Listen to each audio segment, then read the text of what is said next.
The country is likely to surpass a public debt ceiling of 9 trillion shillings before the end of the year, unless the National Treasury lowers its budgetary expectations. A day before National Cabinet Secretary Ksh9T unveils his final budget before the general election, figures show a budgetary deficit of over 800 billion shillings, expected to be financed through more debt, despite a narrowing window of borrowing. Now, over the past 9 years, the country's public debt has grown fivefold to currently stand at more than 8 trillion shillings. Our very own Sam Gituko reports on the impact this has had on the country's economy. For the last 9 years, the hold of the National Treasury docket has in 9 fiscal budgets taken the country to a new level of public debt, majorly to finance infrastructural projects.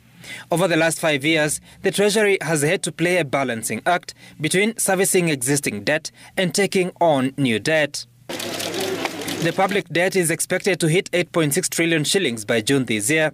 According to the Central Bank website, public debt stood at 7.7 trillion shillings in June last year, meaning a growth of nearly $1 trillion.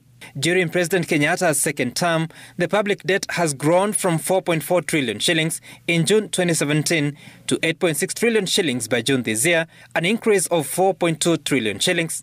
A journey down the memory lane shows the public debt has grown by 470% from 1.8 trillion shillings when President Mwai Kibaki retired to the expected 8.6 trillion shillings in June. In October 2019, Parliament approved a public debt ceiling of 9 trillion shillings that was set to take the country until June 2024. The country now stares at hitting the ceiling 2 years ahead of time. In the budget statement expected to be unveiled by CS Ksh9T, out of a budget of 3.3 trillion shillings, a deficit of 846 billion shillings exists. Should these be met through further borrowing, it could push the public debt to 9.4 trillion shillings, more than 400 billion shillings above the ceiling. The Budget and Appropriations Committee of the National Assembly recommended that the National Treasury limits the budget deficit to 400 billion shillings or 3% of the GDP, whichever is lower, in a bid to keep to the current ceiling. In the course of the coming financial year, that ceiling will have been exhausted, but marginally. But with time to deal with this, and that's why we've come up with a debt anchor to change from the position of borrowing based on the numerical levels, but also now going the conventional way by anchoring against GDP of 55.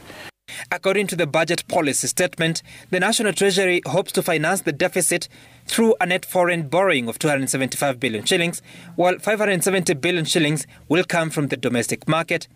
But what is the impact of public debt on the country's revenues?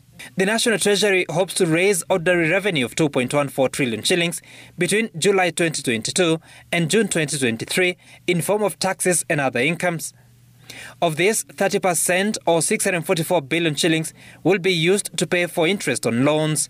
370 billion shillings or 17% will go to the counties as a mandatory allocation. This leaves the government with just 1.12 trillion shillings in revenue, money that is meant to finance recurrent expenditure mainly.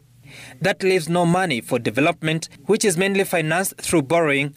This at a time that the Parliamentary Budget Office is warning that revenues could underperform by up to 360 billion shillings. Over the last few years, Kenya's debt structure has been changing. In 2010, 66% of external debt was multilateral, meaning Kenya borrowed from international organizations like the World Bank and IMF. That has come down to 42.7% of the total external debt. Bilateral loans, that is, borrowing from individual countries, stood at 30%, a rate that has remained almost consistent at 28% now.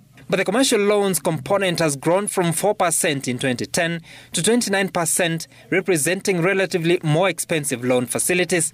In absolute terms, the 4.17 trillion shillings worth of external debt has the highest component in multilateral loans.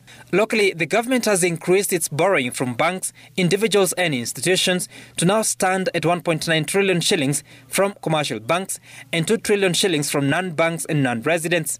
This has the private sector competing for credit with the government. But we also look at, amount of liquidity with the private sector, with the banks.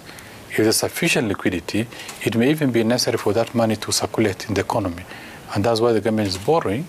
And when they borrow, to a great extent, then we also create demand and stimulate the economy. And as more revenue now goes to servicing debt, resources for social services are shrinking. Private sector investment are on a decline due to decreasing access to credit, eventually reducing the job creation potential. Our local debt is actually the main headache because we borrow locally at 14 to 15% in our own local currency, which again is another misnomer that we have in terms of our borrowing, but we're borrowing cheaper outside than we're borrowing locally. With the increased public debt and requirement to pay interest and the principal amounts, Kenyans have had to contend with new taxes and levies on commodities that previously attracted lower or no taxes like the VAT. This has also raised the cost of production while reducing the disposable income for individuals and households.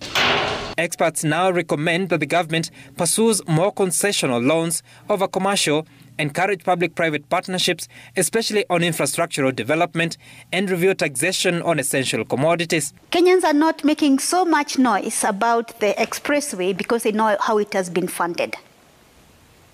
So those kind of partnerships whereby the private sector comes in to fund some of these development projects that we're thinking that only government can build roads. It's no longer only government who can do some of these things.